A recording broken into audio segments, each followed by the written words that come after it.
Hello students, welcome to my YouTube channel. अभी तक जिन्होंने भी मेरे यूट्यूब चैनल को सब्सक्राइब नहीं किया है तो वो जल्दी से सब्सक्राइब कर दे। आज का जो हमारा टॉपिक है दैट इज माइक्रोबायोलॉजी का एक टॉपिक है बैक्टीरियल ग्रोथ कर्व। माइक्रोबायोलॉजी मतलब माइक्रो मतलब जो हम माइक्रो ऑर्गेनिजम्स है हमारे एनवायरनमेंट में सच एज बैक्टीरिया, वायरस, ये सब पैथोजेंस। ये जो जितने भी माइक्रोस्कोप में देखने वाले ऑर्गेनिजम्स है, माइक्रो ऑर्गेनिजम्स मतलब जिसको हमें माइक्रोस्कोप में देखना पड़ेगा उसके स्ट्रक्चर्स को, that is known as micro organisms.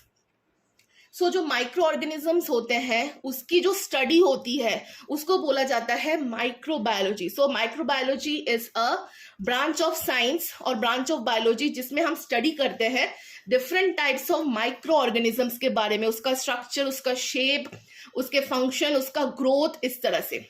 ठीक है, तो ये सारी चीजें आती है माइक्रोबायोलॉजी के अंदर। माइक्रोबायोलॉजी में जो एक टॉपिक है वो है बैक्टीरियल ग्रोथ कर्व। जो बैक्टीरिया होता है वो माइक्रो ऑर्गेनिजम्स में एक ऑर्गेनिजम्स है बैक्टीरिया। उसका जो ग्रोथ है वो किस तरह से उसका ग्रोथ होता है वो हम इस वीडियो में अच्छे से क्लियरली देखेंगे। जो बैक्टीरिया जो ग्रोथ है वो होता है बाइनरी फिशन से। इसमें लिखा है बाइनरी फिशन। बाइनरी फिशन का मतलब क्या है?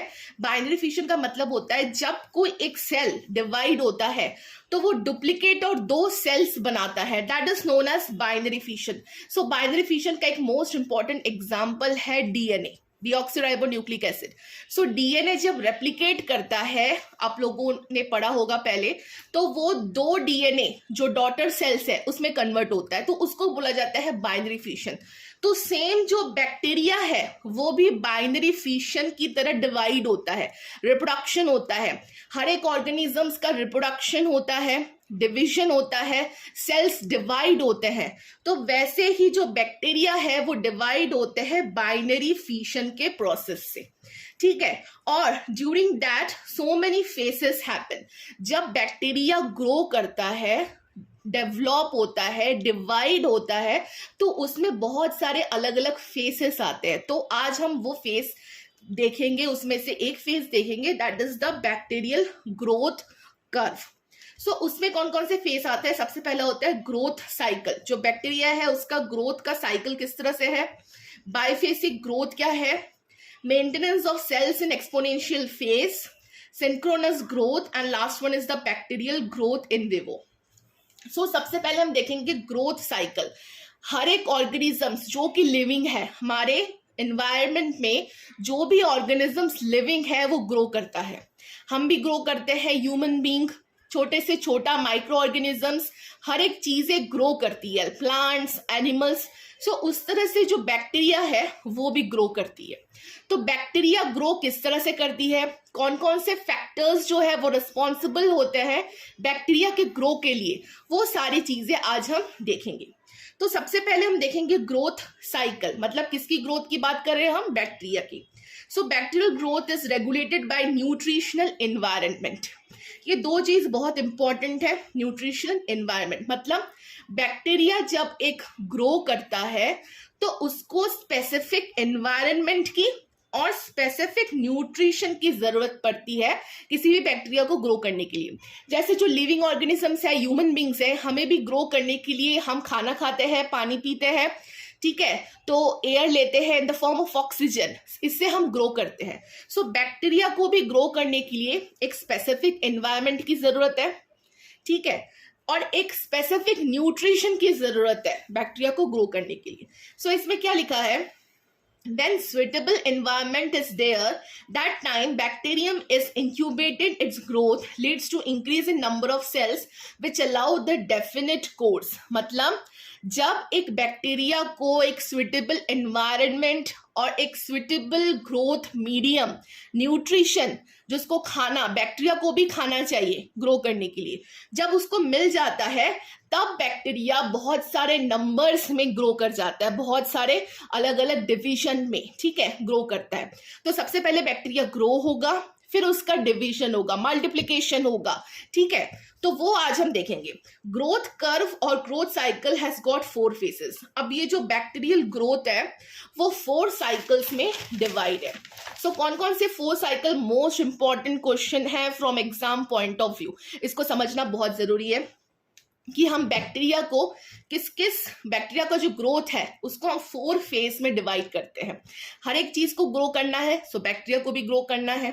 तो सबसे पहला जो फेज है lag phase, second one is log phase. Log phase को लॉगैरिथमिक फेज या एक्सपोनेंशियल फेज भी बोला जाता है। Third one is stationary phase and fourth one is decline phase. तो आपको ये याद रखना है, जब भी बैक्टीरिया ग्रोथ करवाए तो आपको ये समझना है कि बैक्टीरिया को ग्रो करने के लिए हम उसको डिवाइड करते हैं 4 फेसेस में, lag phase, log phase, stationary phase and decline phase. अब ये क्या होता है, अलग अलग फेसेस किस तरह से होता है वो आज हम देखेंगे। सबसे पहले हम एक ग्राफ ड्रॉ करेंगे जिसमें एक्स एक्सिस में रहेगा हमारा टाइम और हमारे वाई एक्सिस में रहेगा हमारा नंबर ऑफ बैक्टीरिया। मतलब टाइम के अकॉर्डिंग कितना टाइम में हमारे कितने बैक्टीरिया ग्रो कर रहे हैं उसका हम ग्राफ देखेंगे, ठीक है, क्योंकि टाइम के हिसाब से ही बैक्टीरिया ग्रो करता है।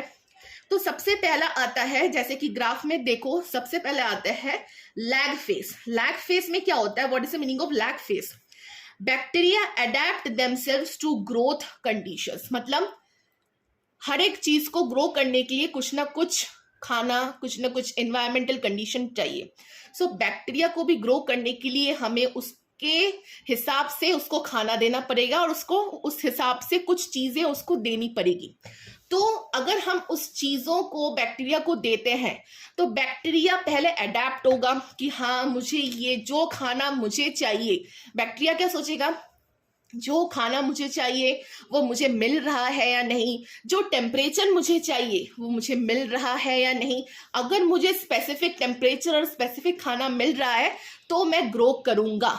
तो बैक्टीरिया सबसे पहले जिस एनवायरनमेंट में हम बैक्टीरिया को रख देते हैं ग्रो करने के लिए, तो बैक्टीरिया सबसे पहले वो उस एनवायरनमेंट को अडेप्ट करने की कोशिश करता है कि हाँ कि ये जो एनवायरनमेंट है वो मेरे ग्रोथ करने के लिए सुइटेबल है या नहीं।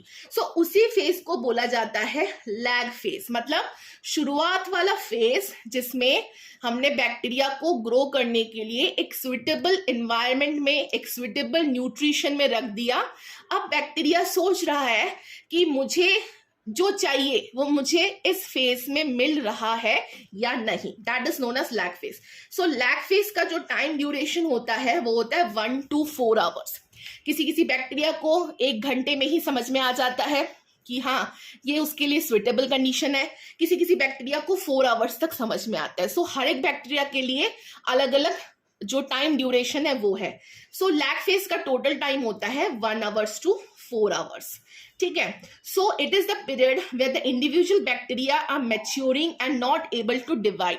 अब बैक्टीरिया मैच्योर हो रहा है इस फेज में लेकिन डिवाइड नहीं हो रहा, मल्टीप्लिकेशन नहीं हो रहा, ठीक है। Only matured, no division. किस फेज में? लैग फेज में। सो लैग फेज हो गया। जैसे ही लैग फेज खत्म होता है बैक्टीरिया का तो शुरू होता है हम लॉग फेज, जिसको बोला जाता है एक्सपोनेंशियल फेज या तो लॉगैरिथमिक फेज। सो उस फेज में क्या होता है, सबसे पहले during the log phase of the bacterial growth cycle synthesis of RNA enzymes and other molecules occur, ठीक है। सो ये होता है लैग फेज के अंदर। लैग फेज में क्या होता है, types of cultural media and environmental factors. अब लैग फेज में जो बैक्टीरिया है वो ग्रो करना शुरू हो रहा है, सिंथेसिस हो रही है, आरएनए की सिंथेसिस हो रही है, सेल का ग्रोथ हो रहा है। मतलब लैग फेज में बैक्टीरिया का डिवीजन नहीं हो रहा, बैक्टीरिया का ग्रोथ हो रहा है। सो नेक्स्ट जो फेज होता है, जैसे लैग फेज खत्म हो जाएगा, next phase is log phase. Log phase का जो टाइम ड्यूरेशन होता है वो 8 आवर्स के आसपास होता है। सो इस फेज में क्या होता है, in this phase the doubling of bacteria takes place per unit time. अब बैक्टीरिया का ग्रोथ लैग फेज में हो चुका, अब लॉग फेज में टाइम है बैक्टीरिया के डिवीजन का। अब बैक्टीरिया मल्टीप्लाई हो रहा है, बैक्टीरिया डिवाइड हो रहा है, अलग अलग बाइनरी फिशन के थ्रू बैक्टीरिया मल्टीप्लाई हो रहा है। That is known as log phase. मतलब बैक्टीरिया का रिप्रोडक्शन शुरू। अब the population of bacteria increases with constant rate period, जैसे जैसा टाइम जाएगा, इस सेंटेंस का मतलब क्या है, जैसे जैसा टाइम जाएगा वैसा वैसा पॉपुलेशन बैक्टीरिया का बढ़ता जाएगा, मतलब डबल, फिर ट्रिपल, फिर 4 टाइम्स, 6 टाइम्स, इस तरह से लाखों में जो बैक्टीरिया है वो मल्टीप्लाई करेगा. So in this phase the exponential growth of bacteria curve takes place like this.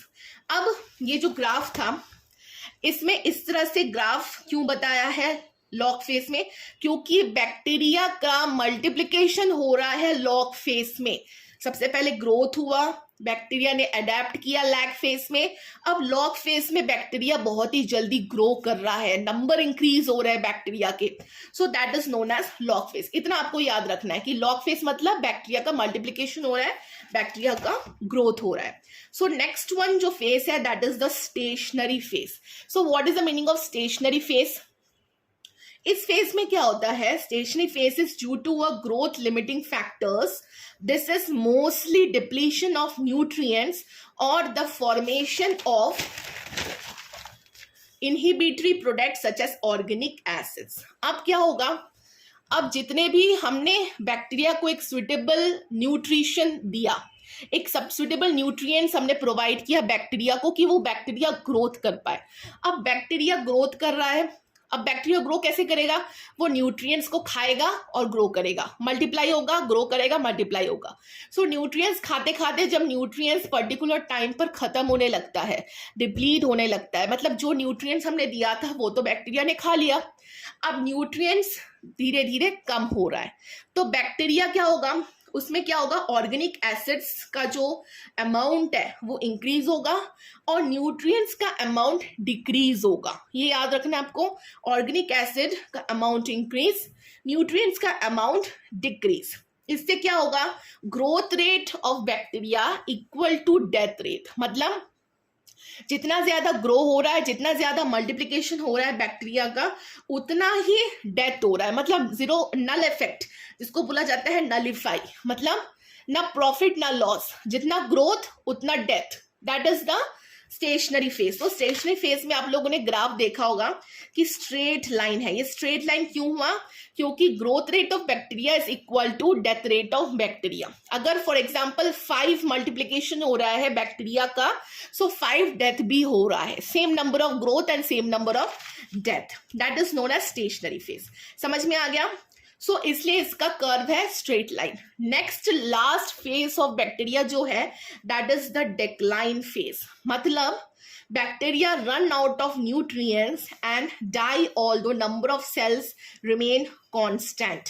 मतलब अब बैक्टीरिया का डेथ रेट इंक्रीज हो गया, मतलब मल्टीप्लिकेशन रेट से भी, डिवीजन रेट से भी बैक्टीरिया का डेथ रेट इंक्रीज होना स्टार्ट हो गया.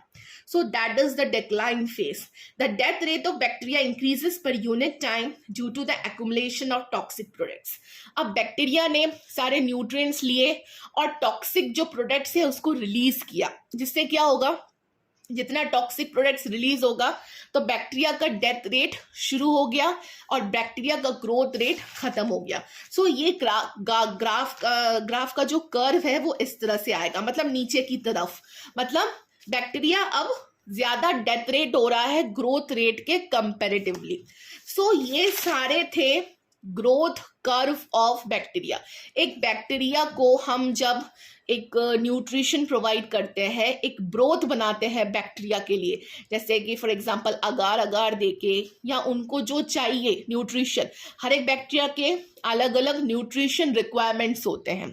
सो उनको जो चाहिए जब हम उसको प्रोवाइड करते हैं बैक्टीरिया को, तो उस एक सुइटेबल कंडीशन बैक्टीरिया को मिलता है. मतलब बैक्टीरिया को ग्रो करने के लिए सबसे पहले उनको न्यूट्रिशन चाहिए, दूसरा क्या है, उनको टेम्परेचर चाहिए. जब उनको स्पेसिफिक टेम्परेचर और स्पेसिफिक न्यूट्रिशन मिल जाएगा जैसा बैक्टीरिया को चाहिए, तो वो तुरंत ग्रो करना शुरू कर देते हैं, एकदम मल्टीप्लाई करना शुरू कर देते हैं. तो यही था बैक्टीरियल ग्रोथ कर्व, जिसको हम डिवाइड करते हैं टोटल 4 फेज में, lag phase, log phase, stationary phase and the death phase. तो अगर आपको वीडियो समझ में आई हो तो प्लीज इसको लाइक कीजिए एंड शेयर कीजिए. नेक्स्ट वीडियो में हम देखेंगे कि what are the different factors affecting bacterial growth curve, मतलब बैक्टीरिया को ग्रो करने के लिए कौन कौन से उसको फैक्टर्स की ज़रूरत पड़ती है जिससे बैक्टीरिया बहुत अच्छे से ग्रो कर जाता है। ठीक है, सो थैंक यू फ्रेंड्स।